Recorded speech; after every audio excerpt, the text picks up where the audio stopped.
But as far as even his presence, his qualities, his love, his actions in the world itself were so awesome that you can't even describe it, because you cannot measure it. Aprameyāya Namah, we say, no? Praman means of knowledge by which we measure something, recognize something. So one means of knowledge we have is our own senses. With our senses, we know the color, shape, quality of certain objects. You can think of that which has got properties, which have got qualities, which have got some relationship, which has got some action, in which some modification or change takes place. All these things can be known and can be thought of. But that which has got no properties, that which is not an object, that does not undergo any modification, that is incomparable to anything else, there is no comparison, which has got no link with anything, therefore there is no inference of it also. That is aprameya and it is achintya. Now, all this from a profound sense of the self is unthinkable because it is not an object of your senses, mind or intellect. Therefore, you cannot see, hear, smell, taste, touch it. Nor is it an emotion that you can feel. I think I'm realized because I was feeling something. Used to dramatize. It's not a feeling. And that's why everybody goes for these meditations. I felt something going up my spine. I must be realizing now. Feeling is not a feeling. It's the knower of that feeling also. So, unthinkable, unknowable as an object. Why? Because there is no means to know it. Because it cannot be fathomed. The infinite cannot be captured by your senses or your mind. And nor can his infinite glories, manifestation, be also captured. Therefore, unthinkable. Now, where can you even think like this? Hundreds of examples can be given from our own lives when we experienced, when we were with him. And that's not from an absolute standpoint, that is with transaction with him. I had gone for my first Gyan Yajna in Bangalore. And I was staying at this gentleman's house. I didn't know them before. Naturally, they invited me. They have been with Gurudev, they've been with the mission. So they invited me there, and I was staying in their house. So naturally, whenever we devotees used to meet, we always try to find out, how did you come to meet Gurudev? What did, all this. So they were asking me, I was asking them. But his father, this gentleman's father who hosted me, was about 80-something, quite an old man, elderly man. And he used to sit with me on the dining table. And generally, elderly people like to talk a lot because nobody is there to listen to them, especially in their family. But he was very quiet. I had no idea about his background or his interaction. So like that, once we were sitting on the table and we were talking, his son and I were talking about Gurudev and the mission and everything we were talking about and the discourses we were just talking about. And this man said, my father has met Gurudev. And he took me to listen to Gurudev. I said, so did my father also, So I looked at him, I said, you must have met Gurudev long before. He didn't say anything. He just kind of nodded his head. Then one day I was sitting alone with him on the table, and he started telling me something. Suddenly he started speaking something and started telling me a story. He says that many, many years ago, I was sitting in the train. At that time, young man, got a job, maybe a government job or something. I was sitting in the train and I was traveling from Lucknow down to Bangalore. He says there was one young sadhu who was sitting in front of me, reading some book throughout very quietly. Just some rugged clothes, thin, lean Swami. I was not interested in spirituality, nor was I interested in a sadhu, but he's sitting in front of me. Long journey, trains were not that fast that time. It was about a 2 or 3 days journey. Didn't have much conversation. Most of the time he was reading till maybe half a day or 1 day had passed and we came to the station. And Indian stations are an amazing experience. They're not these bullet trains, air conditioned, closed.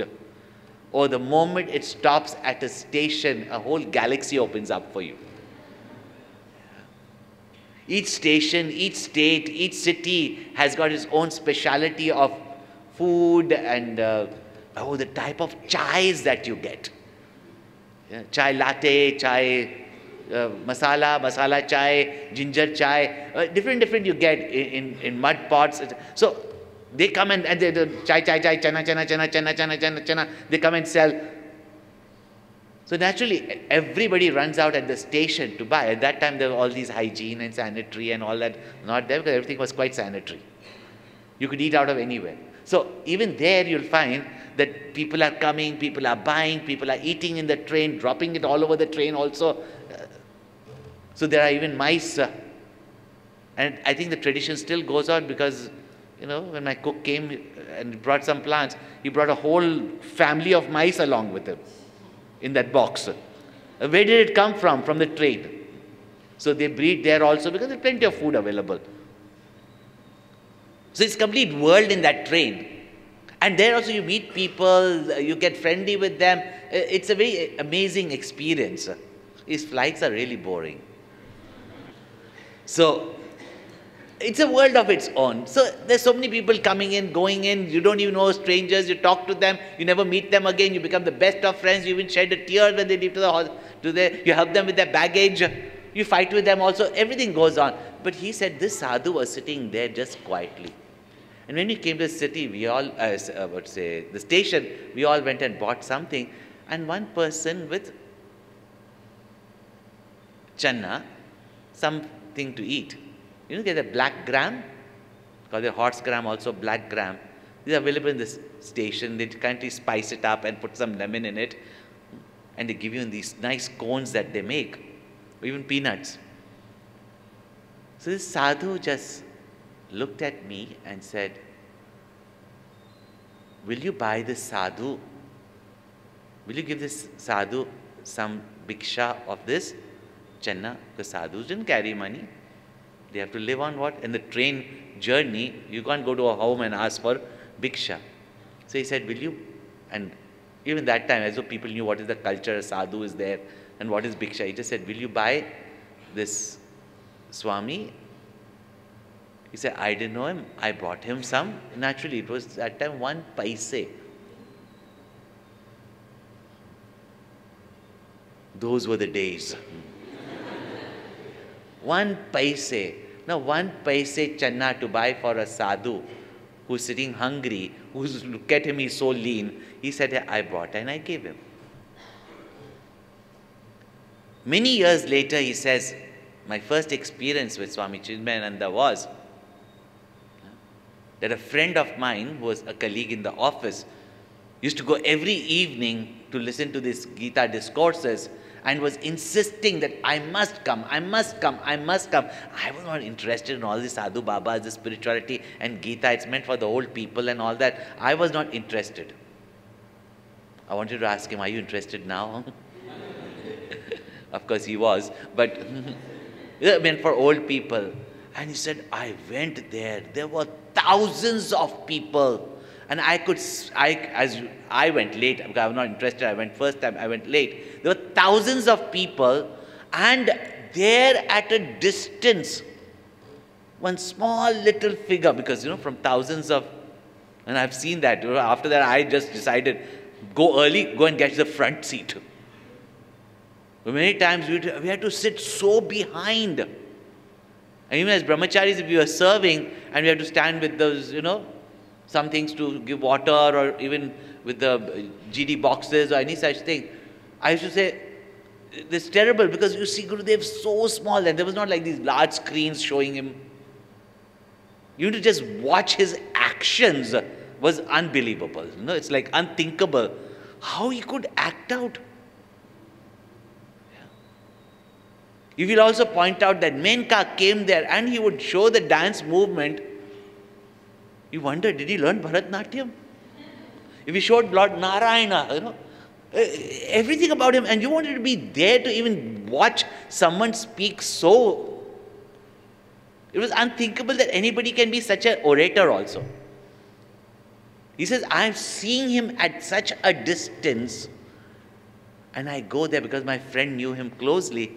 So he, just after the discourse was over, he just grabbed me before Gurudev sat in the car and left. And he took me there, and he says, it's about 12, 15 years.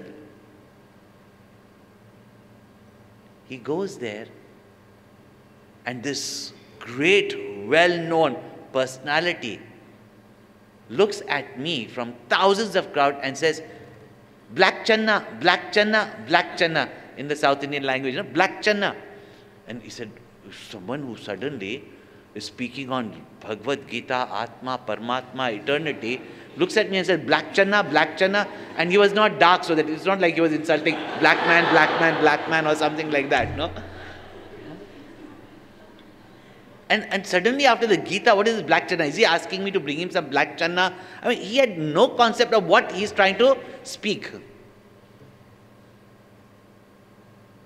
And he says about 15 years later, so 1951, so this must have been 1966. 15 years later, this man says, Black Channa, Black Channa. I had no idea what he was talking about. And he says, you remember 1951, 15 years ago, from Lucknow to Pune, or Hyderabad, one of the places that he was going via. You remember? You bought this sadhu, Black Channa.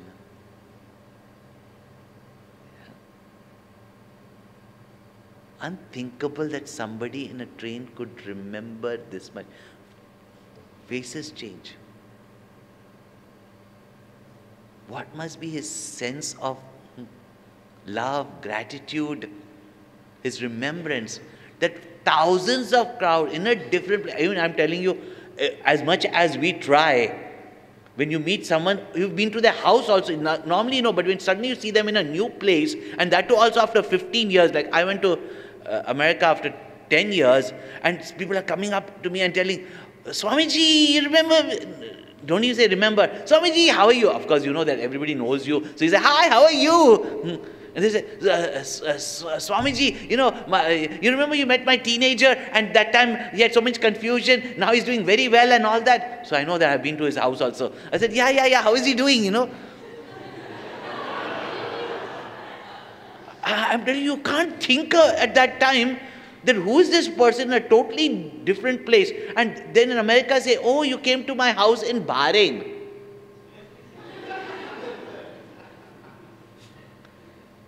But Gurudev used to remember. This is what you call unthinkable, that What was his memory? What must have been his love? What must be his, it's just unthinkable.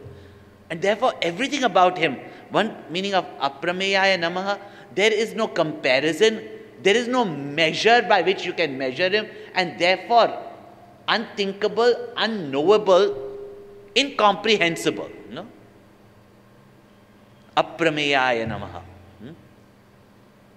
Whether it is his love, whether it's his knowledge, whether it is his memory, whether it's his care, in every respect, it is an acme of it. That is called as perfection. So, Achintyaya Namaha, Aprameyāya Namaha. Nothing about him was measurable.